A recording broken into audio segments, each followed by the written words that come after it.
नमस्कार सभी को। दक्षिण भारत की नदियों से संबंधित महत्वपूर्ण प्रश्न।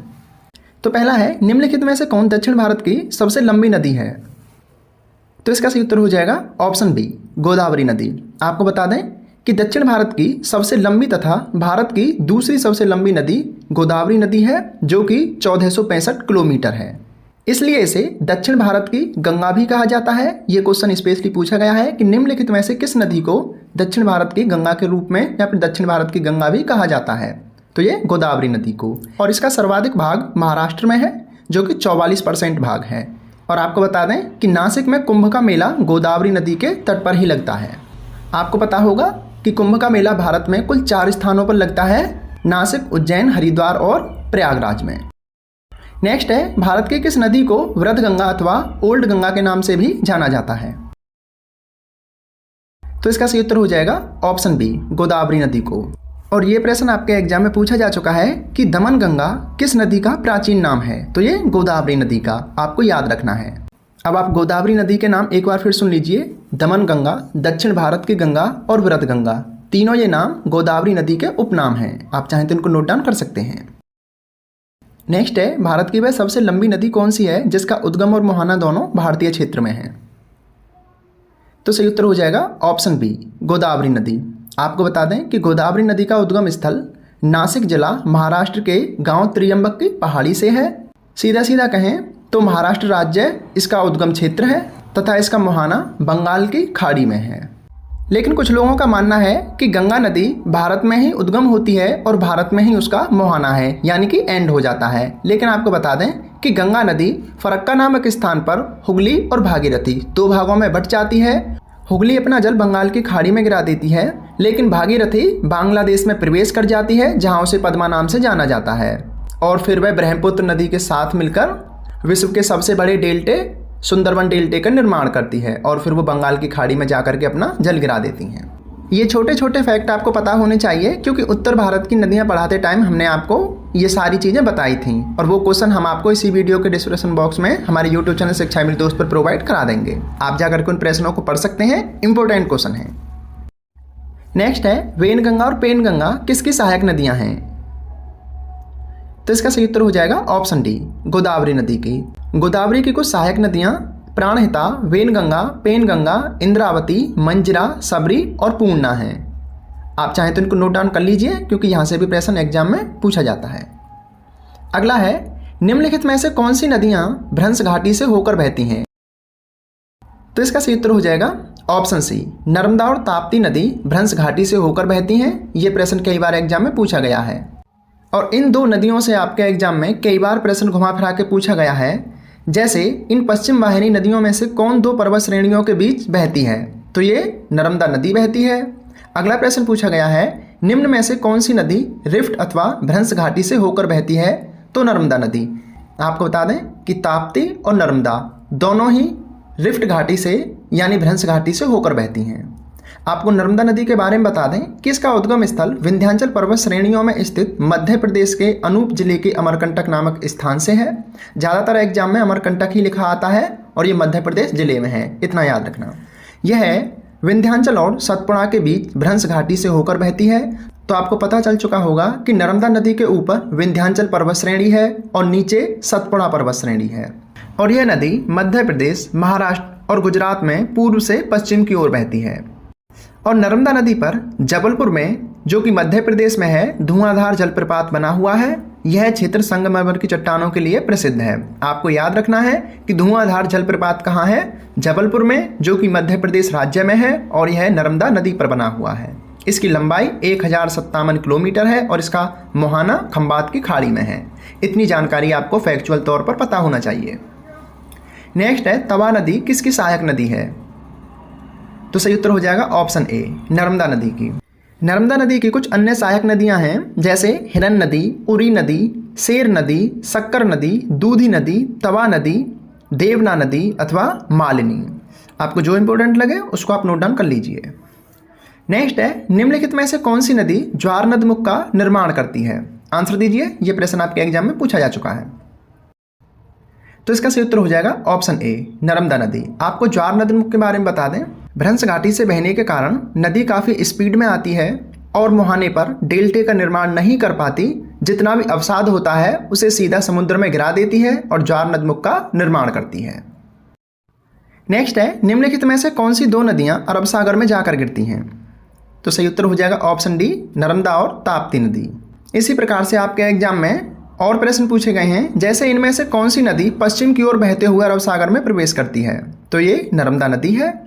अगला प्रश्न पूछा गया है, निम्नलिखित में से कौन सी नदी अरब सागर में गिरती है? तो ये ताप्ती नदी है। नर्मदा और ताप्ती दोनों भ्रंश घाटी से होकर बहती हैं और दोनों की दोनों ज्वार नदमुख का निर्माण करती हैं और दोनों अरब सागर में जाकर गिरती हैं। इतनी जानकारी आपको पता होना चाहिए। अब ताप्ती नदी के बारे में आपको बता दें कि इसका उद्गम स्थल मध्य प्रदेश के बैतूल जिले के मुल्ताई नगर के पास से है। यह नदी भी नर्मदा की तरह पश्चिम की ओर भ्रंश घाटी से बहती है। इसे नर्मदा की जुड़वा अथवा दास भी कहा जाता है। तो नर्मदा की जुड़वा ताप्ती नदी। यह नदी मध्य प्रदेश, महाराष्ट्र और गुजरात राज्य से होकर बहती है। इसकी सहायक नदियों में अरुणावती, गिरना, गोमई, पंजहरा, बोरी आदि हैं। अरुणावती इंपोर्टेंट है, लिख लेना। इसका मुहाना खंबात की खाड़ी में है जो कि अरब सागर में है। नेक्स्ट है, निम्नलिखित में से कौन भारत की लवण नदी के नाम से भी जानी जाती है? इंपोर्टेंट क्वेश्चन है, कई बार एग्जाम में आया है। सही उत्तर हो जाएगा ऑप्शन सी, लूनी नदी को लवण नदी के नाम से जाना जाता है और इसका उद्गम स्थल अजमेर के निकट अरावली पर्वत श्रेणी के ढलानों से है। यह एक मरुस्थलीय नदी है। यह रेगिस्तान में बहने वाली सबसे बड़ी नदी है। अब लूनी नदी से संबंधित आपके एग्जाम में कई प्रश्न पूछे गए हैं, जैसे कि भारतीय मरुस्थल की एक महत्वपूर्ण नदी कौन सी है? तो ये लूनी नदी है। अगला प्रश्न है, इनमें से कौन सी नदी कच्छ के रण में समाहित होती है? तो ये लूनी नदी कच्छ के रण में जाकर समाहित होती है। अगला है, लूनी नदी कहाँ आकर गिरती है? तो ये कच्छ के रण में। तो ये चीज़ आपको याद रखना है। राजस्थान में बहने वाली सबसे बड़ी नदी लूनी नदी है। नेक्स्ट है, पंचगंगा और दूधगंगा किसकी सहायक नदियाँ हैं? तो सही उत्तर हो जाएगा ऑप्शन डी, कृष्णा नदी की। कृष्णा नदी के बारे में आपको बता दें कि इसका उद्गम स्थल महाबलेश्वर में, जो कि महाराष्ट्र में है, उसके पश्चिमी घाट पहाड़ से है तथा यह महाराष्ट्र, कर्नाटक और आंध्र प्रदेश में बहती है। इसकी सहायक नदियों में पंचगंगा, दूधगंगा, घाट प्रभा, माल प्रभा, तुंगभद्रा, भीमा और कोयना है। इंपोर्टेंट है, नोट डाउन कर लीजिए। और कृष्णा नदी गोदावरी के साथ मिलकर आंध्र प्रदेश में दूसरे सबसे बड़े डेल्टे का निर्माण करती है। अब आपके लिए एक प्रश्न है कि विश्व का सबसे बड़ा डेल्टा कौन सा है? जिनको पता है वो बता सकते हैं। नागार्जुन बांध इसी नदी पर बना हुआ है, तो ये भी आपके लिए इंपॉर्टेंट है, इसको भी नोट डाउन कर लीजिए। इसकी लंबाई 1327 किलोमीटर और इसका मुहाना बंगाल की खाड़ी में है। और कृष्णा जल विवाद न्यायाधिकरण 1969, इसकी दूसरी रिपोर्ट 2010 में हुई, जो कि 2050 तक है। जो पॉइंट आपको इंपॉर्टेंट लगे उसको आप नोट डाउन करते जाइए। नेक्स्ट है, निम्नलिखित में से कौन सी नदी को उड़ीसा का शोक कहा जाता है? तो सही उत्तर हो जाएगा ऑप्शन ए, महानदी को। और आपको बता दें कि महानदी को छत्तीसगढ़ की गंगा कहा जाता है और उड़ीसा का शोक कहा जाता है। अब महानदी के बारे में आपको इंपॉर्टेंट फैक्ट प्रोवाइड करा दें कि इसका उद्गम स्थल छत्तीसगढ़ के रामपुर जिले की सिहावा श्रेणी के समीप से है। यह ओडिशा की सबसे लंबी नदी है। लगभग 47% भाग इसका उड़ीसा में है। इसकी सहायक नदियों में शिवनास, मुंड, ईस, जोंक और तेल नदी हैं। शिवरी नारायण धार्मिक स्थल महानदी और जोंक नदी के संगम पर स्थित है। इसे छत्तीसगढ़ का जगन्नाथपुरी तथा गुप्त प्रयाग भी कहा जाता है। इसका मुहाना कटक के समीप बंगाल की खाड़ी में है। जो इंपॉर्टेंट लगे उसको आप नोट डाउन कर लीजिए। नेक्स्ट है, निम्नलिखित में से कौन सी दक्षिण भारत की आखिरी सबसे महत्वपूर्ण नदी है? आंसर दीजिए। तो सही उत्तर हो जाएगा ऑप्शन डी, कावेरी। कावेरी दक्षिण भारत की आखिरी सबसे महत्वपूर्ण नदी है। कावेरी नदी के बारे में बता दें कि इसका उद्गम कर्नाटक के कुर्ग जिले की ब्रह्मगिरी पहाड़ी से है। दक्षिण भारत की आखिरी सबसे महत्वपूर्ण नदी है। यह कर्नाटक, केरल और तमिलनाडु में बहती है। इसका सर्वाधिक भाग तमिलनाडु में है, जो कि लगभग 56% के आसपास है। इसकी सहायक नदियों में अर्कवती, हेमवती, लक्ष्मण तीर्थ, सिमसा, काबनी, भवानी, हंगरी और अमरावती हैं। शिव समुद्रम जलप्रपात मैसूर में, जो कि कर्नाटक में है, कावेरी नदी पर बना हुआ है। इंपॉर्टेंट है, नोट डाउन कर लीजिए। और इसे आते हुए और जाते हुए मानसून से भी जल प्राप्त होता है। इसकी लंबाई 805 किलोमीटर है। इसका मुहाना बंगाल की खाड़ी में है। इसकी सहायक नदियां और शिव समुद्रम जलप्रपात, इसको आप लिख लीजिए। नेक्स्ट है, भारत की किस नदी को जैविक मरुस्थल अथवा बायोलॉजिकल डेजर्ट के नाम से भी जाना जाता है? तो इसका सही उत्तर हो जाएगा ऑप्शन ए, दामोदर नदी को। आपको बता दें कि दामोदर नदी गिरिडीह एवं दुर्गापुर के बीच लगभग 300 किलोमीटर लंबे मार्ग में अत्यधिक प्रदूषण के कारण जैविक मरुस्थल कहलाती है। ये फैक्ट चाहे तो आप नोट डाउन कर सकते हैं। नेक्स्ट है, क्षिप्रा नदी किसकी सहायक नदी है? आंसर दीजिए।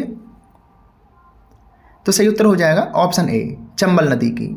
आपको बता दें कि चंबल यमुना नदी की एक सहायक नदी है। यह जनापा पर्वत चोटी से निकलती है और इसकी सहायक नदियां क्षिप्रा, सिंधु, काली, कुनु आदि हैं। नेक्स्ट है, जवाहर सागर, राणा प्रताप सागर तथा गांधी सागर जलाशय किस नदी पर बने हुए हैं? तो सही उत्तर हो जाएगा ऑप्शन बी, चंबल नदी पर। नेक्स्ट है, निम्नलिखित में से कौन सी नदी मध्य प्रदेश से निकलती है और खंबात की खाड़ी में जाकर गिरती है?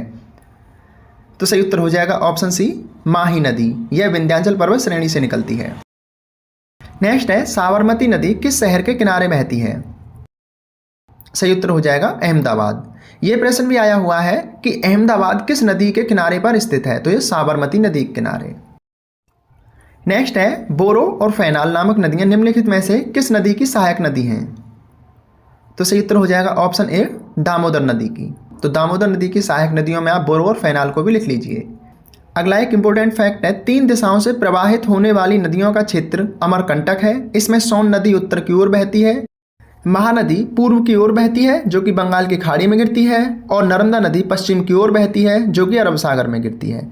तो ये आपके दक्षिण भारत की नदियों से संबंधित सभी महत्वपूर्ण प्रश्न और फैक्ट थे। नोट्स आपको कैसे लगे आप जरूर बताएं।